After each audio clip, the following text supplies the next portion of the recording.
We are the Guinea Pig Collective. All will be assimilated.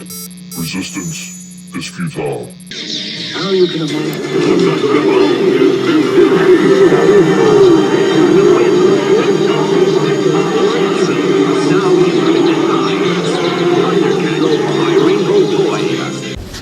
Greetings, humans.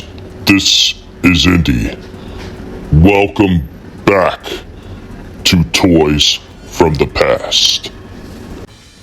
Today on Toys from the Past, we will be talking about a franchise that was suggested by one of our panelists on Collectible Past, Shifty Gism. He wanted to hear about StarCom, the U.S. Space Force.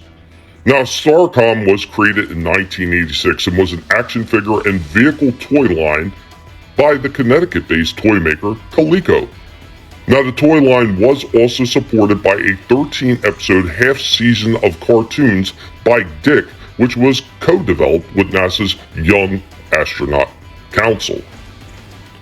The selling feature of this near-future sci-fi toy line were two primary designs, the Magna-Lock and the Powered Deploy. Now, all of the action figures were 2 inches tall and featured permanent magnets embedded into the soles of their boots, allowing them to stick to metal plates that were on the vehicles and playsets. Now, the vehicles and playsets also featured magnets, often on the bottom of aircraft or cranes to lift other vehicles.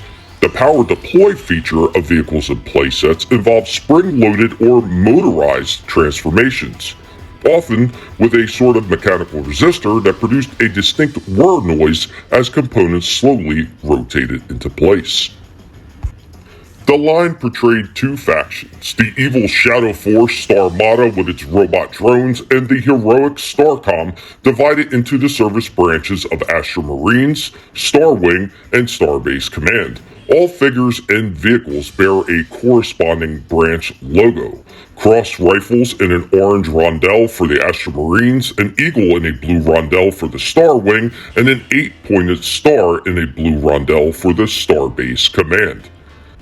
The first 2 waves of vehicles from 86 and 87 included unique pilot or driver vehicles, and additional figures were released on blister pack cards with weapons and backpacks.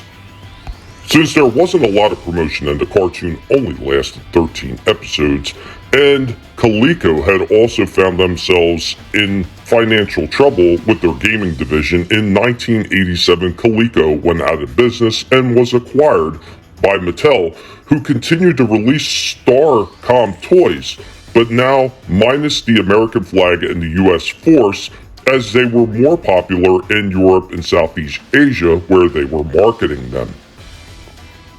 It is said that many of the toys wound up being somewhat fragile, and of course a lot of the white plastic they used back in the day would of course yellow as well, which we've seen on many other franchises.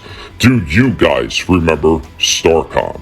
Thank you, Shifty Gism, for suggesting this Toys from the Past. Earth's first line of defense has a breakthrough in space technology. Magna-Lock. It defies the law of gravity. Activate StarCom equipment. Control StarCom weapons. Figures and vehicles each sold separately. Magna-Lock. A mighty power for StarCom. A deadly threat in the hands of the Shadow Force. Who will survive? Shadow Force has a threat. Shadow Invader. Swing out suspension. Battle laser. And a motor that can blast anything off the road. Almost anything. StarCom's M6 railgunner can shut it down. 6-wheel suspension and a high-energy laser turret that can turn it into one mean fighting machine. Shadow Invader and M6 railgunner don't even need batteries. Figures and vehicles each sold separately.